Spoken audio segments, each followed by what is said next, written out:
We opened tonight with the grim news of another terror attack against Israelis in the Jordan Valley on Route 90. One victim was killed and another moderately wounded after a terrorist opened fire from a vehicle. Immediately following the attack, the IDF launched a manhunt to capture the terrorist.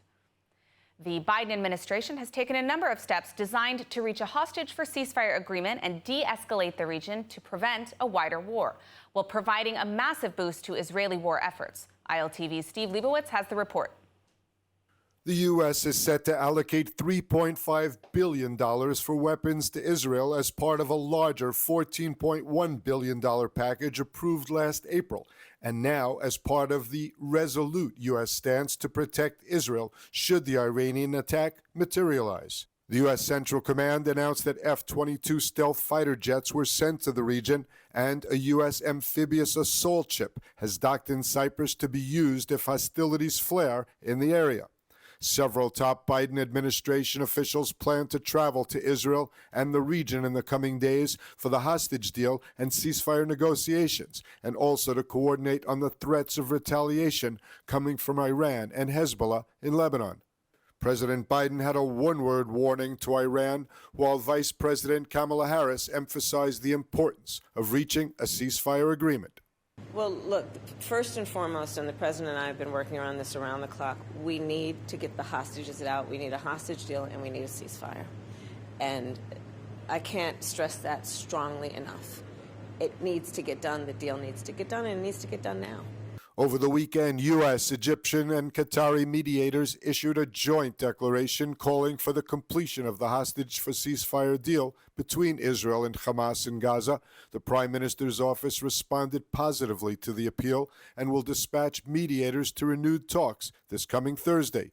The statement signed by President Biden, Egyptian President El-Sisi, and Qatari Emir Al-Thani said that mediators are ready to present Israel and Hamas with a final proposal, with only the details to be worked out. The joint statement by mediators was welcomed by the Hostages and Missing Families Forum, which thanked the country's leaders for their commitment to the release of the 115 hostages held in Hamas captivity for 310 days. They also called on Prime Minister Netanyahu to demonstrate leadership and finalize a deal for the return of all hostages.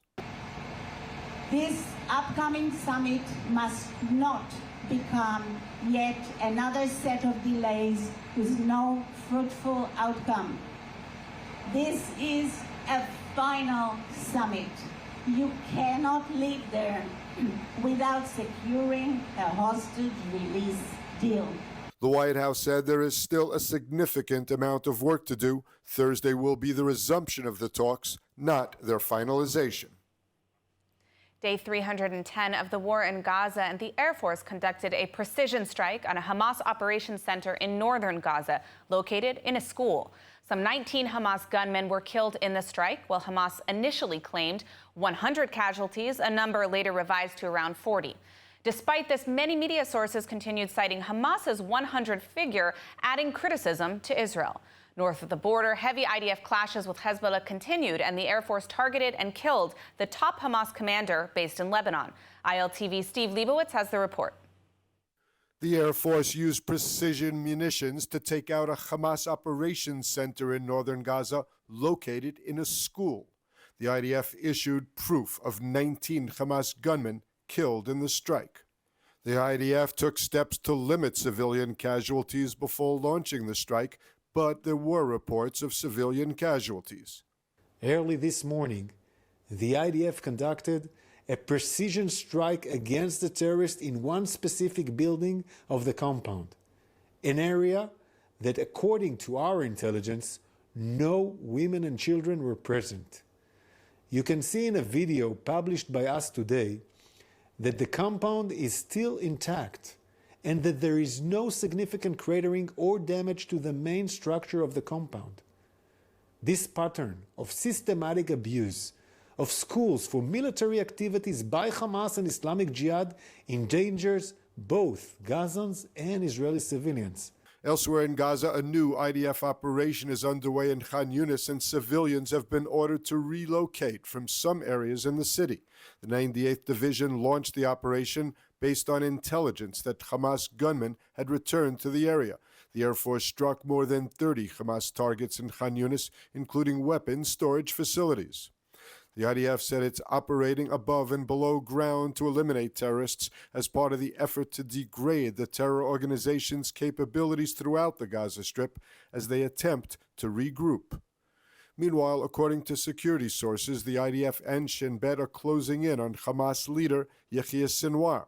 Targeted killings of Mohammed Dif and Ismail Haniyeh and so many others have begun to take a toll. The sources told reporters that Sinwar's movement area and that of other Hamas leaders are getting smaller and smaller. One security source estimates that the Hamas leader is running out of places to hide. 9 days after the assassination of Hezbollah commander Shukr in Beirut, Hezbollah has yet to carry through with its promise of a large-scale retaliation, but intense tit-for-tat exchanges are ongoing.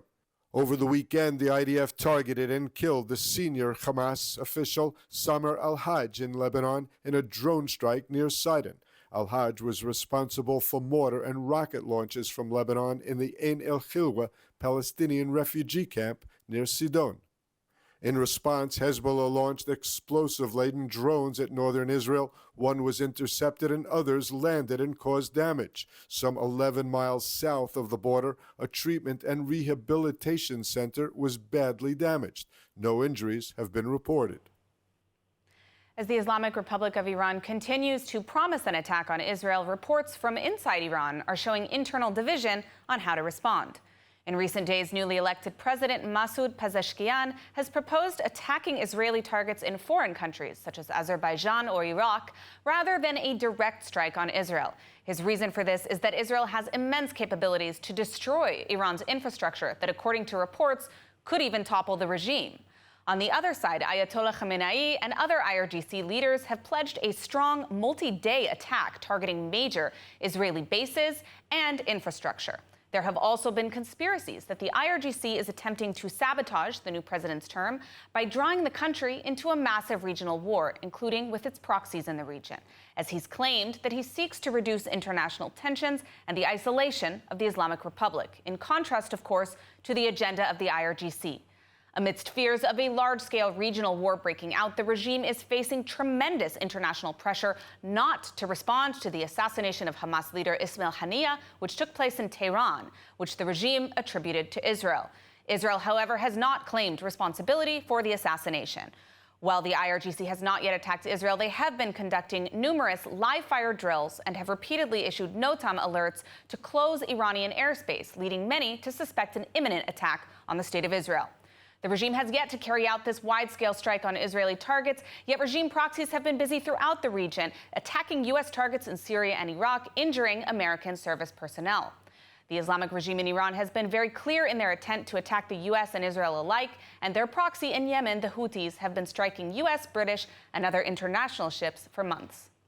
Experts have hypothesized that a strike against Israel could take place directly from Iranian soil or from the regime's numerous proxy groups that have already been attacking Israel since October 7th. This week, former Israeli Prime Minister Naftali Bennett spoke candidly about the fact that the Islamic Republic is already waging an all-out war on the state of Israel, which we have no choice but to win. We don't want to annihilate them, but Iran wants to annihilate Israel. Hamas wants to annihilate Israel. Hezbollah wants to annihilate Israel. So what we're doing is a defensive war against Iran, against its proxies, in order to defend ourselves. In the meantime, Israelis are waiting and making necessary preparations at the military and civilian level for the event of an escalation. And now here with us to discuss the debate taking place in Tehran today and the West's response is Sarah Ravani from the National Union for Democracy in Iran. Sarah, thank you for joining us as always. I'd like to start by getting your analysis of this internal debate coming out of Iran right now. Do you think that the regime is truly divided on this, or could this entire production be psychological warfare ahead of a strike from Iran? You know, I think that no matter who is president in Iran, the Islamic Republic's policies are not going to change. We've seen this time and time again where the regime has pushed rhetoric that they will do this, that, and the other. I mean, Pezeshkian himself campaigned and co-opted the slogan "Woman, Life, Freedom" when we know that women in the streets of Iran are still being beaten for not wearing their hijabs. So I think any rhetoric that's being pushed by Pezeshkian or any Islamic Republic official is really just noise. Can you tell us more about Pezeshkian and why he might be advocating for a strike on Israeli targets in Iraq or perhaps even Azerbaijan, rather than a significant strike coming from the Islamic Republic itself, from Iranian soil? I think that this could be just talk and, like I said, noise. I think that ultimately Khamenei, the supreme leader himself, will make that call. And he has said that he does not care if he drags the whole region into a broader war. So Pezeshkian saying that he may strike Iraqi Kurdistan or Azerbaijan, it really doesn't mean a whole lot to me. And I think at the end of the day, innocent lives will still be lost. And that's something that they don't care about. They don't care how many lives they sacrifice. They don't care if it's Israeli lives, if it's Iranian lives, or if it's Arab lives. I think perhaps maybe they actually are trying to see more casualties in the Middle East. I mean, we've seen how they've reaped destruction all over the Middle East from the Arab Muslim world. The majority of their casualties, in fact, are from the Arab Muslim world. A lot of people don't realize that. I did want to ask you a little bit about something else that's happening in Iran this week. There's been a wave of executions that have largely gone unnoticed. I mean, there were 29 executions in one day alone. And this is a pattern in Iran, that the regime uses international events as cover and as distraction to really attack their own people. How is this going unaddressed by the international community? It's so unfortunate, but unfortunately, it's nothing new. We saw, a large media blackout through so many surges and executions. And it's really the Iranian people that are the true victims in all of this, when all of the crimes of the Islamic Republic are able to be committed and go unnoticed, and they're able to just wreak havoc across the entire Middle East. We saw right before October 7th, they had killed a young woman. She was 17 years old, Armita Garavand. And as soon as October 7th happened, all of the attention and on the human rights abuses that the Islamic Republic had committed had completely just been washed away. And they were able to then pick up the Palestinian cause and pretend like they actually care about Arab lives when they don't care at all. Absolutely. Well, I want to thank you so much for joining us, Sarah, for sharing your insights, and hope to have you on again in the future. Thank you. As Israel braces itself for a retaliation for the elimination of top Hezbollah commander Fuad Shukr and Hamas leader Ismail Haniyeh, preparations continue to be made for an imminent attack. ILTV's Ariel Aliyah has more. Yes, Emily. So as Israel begins another week in preparation for an imminent attack from the Islamic Republic, preparations are underway, including ambulances stocking up on blood supplies in fortified underground centres, local authorities checking bomb shelters and water supplies, and factories removing hazardous materials. More in the following report.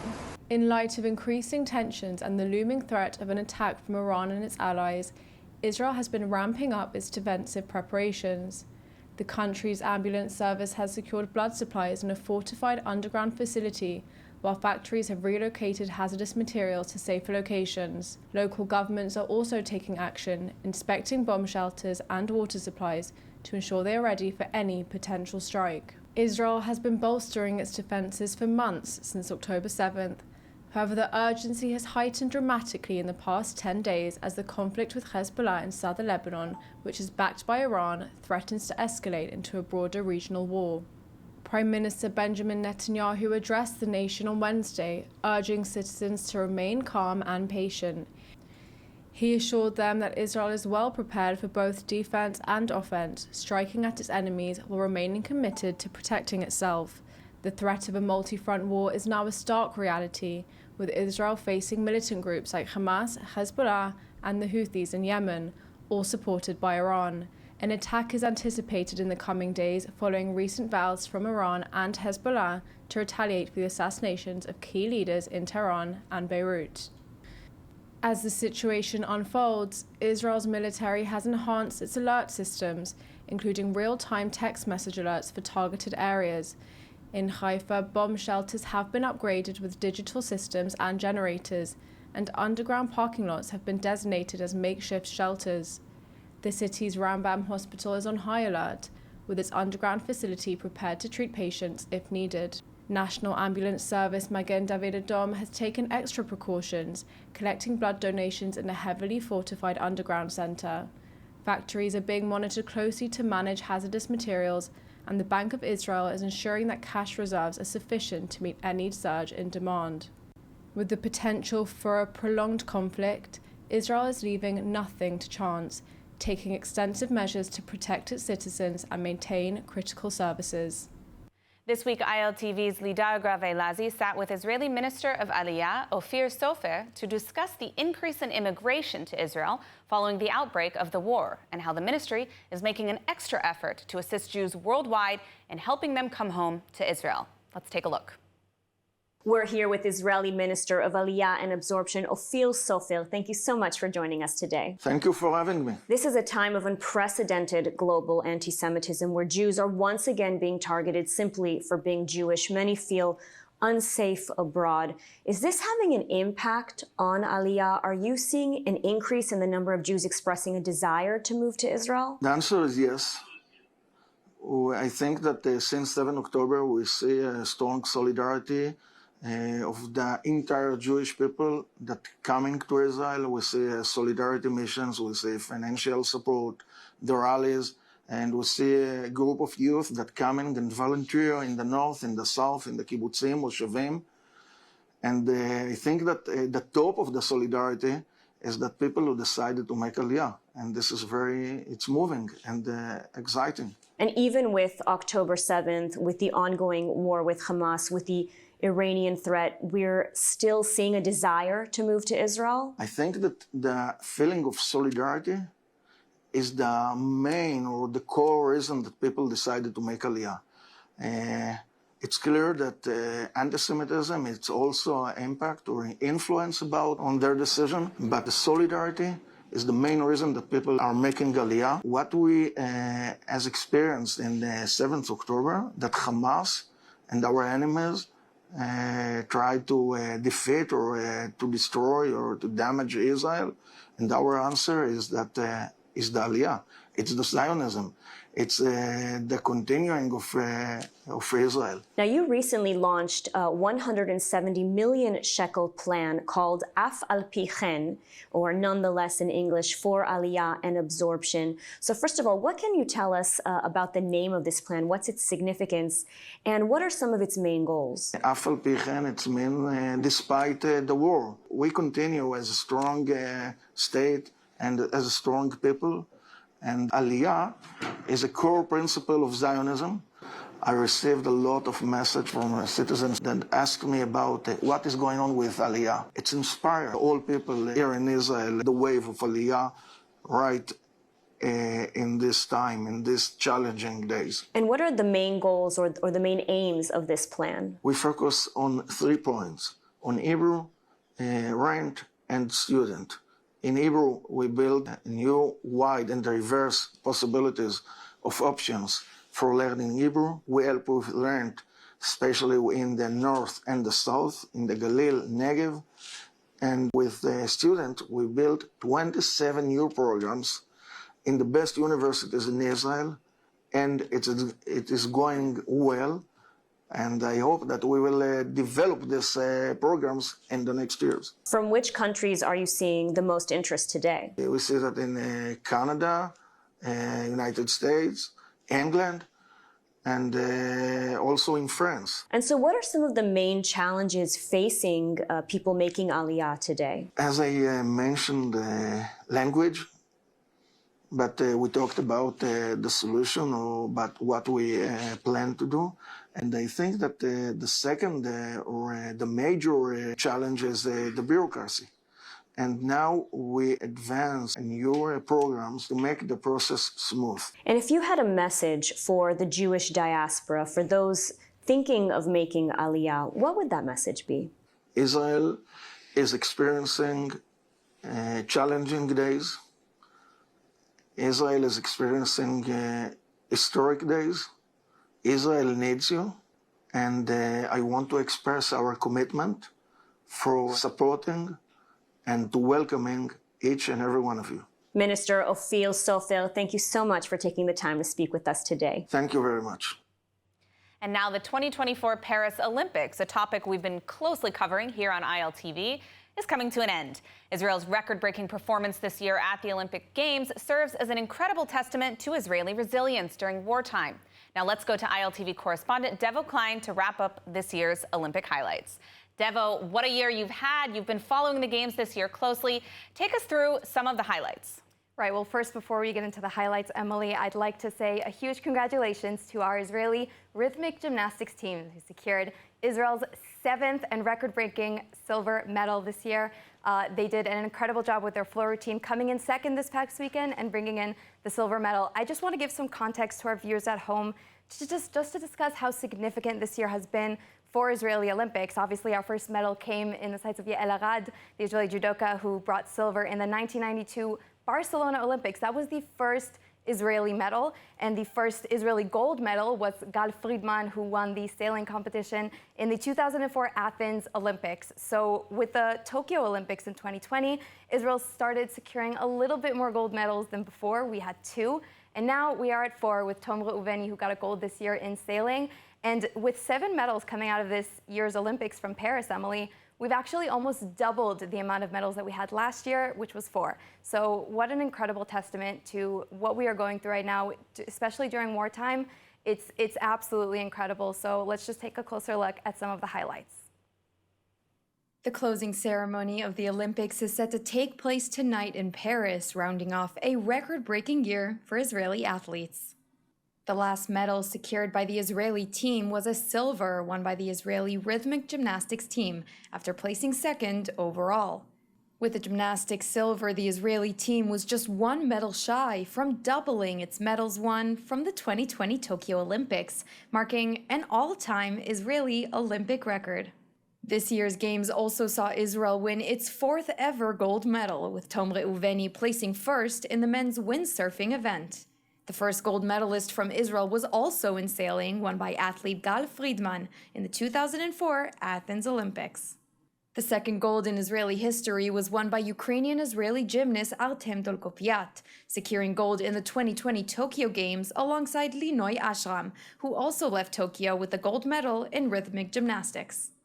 This year in Paris, we saw the return of Olympic champion Dolgopiat, who was one of the 7 medals coming out of Paris. He scored silver with his floor routine. Alongside gymnastics and sailing as Israel's strongest categories, the Israeli judokas also had an incredible run this year, making up 3 of the 7 Israeli medals. In bar Lanier with silver, Raz Hershko, who also won silver, and Peter Palchik with bronze were the Israeli judokas that brought Israelis together last weekend.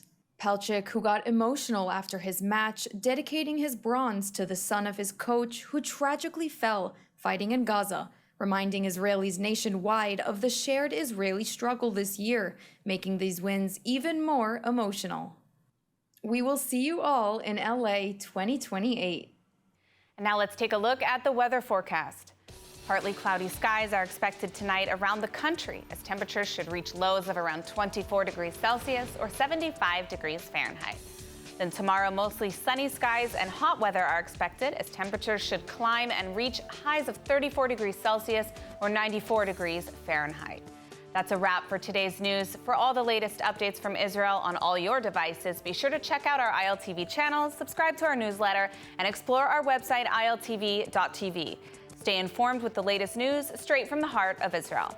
I'm Emily Schrader. Be well, and thank you so much for watching.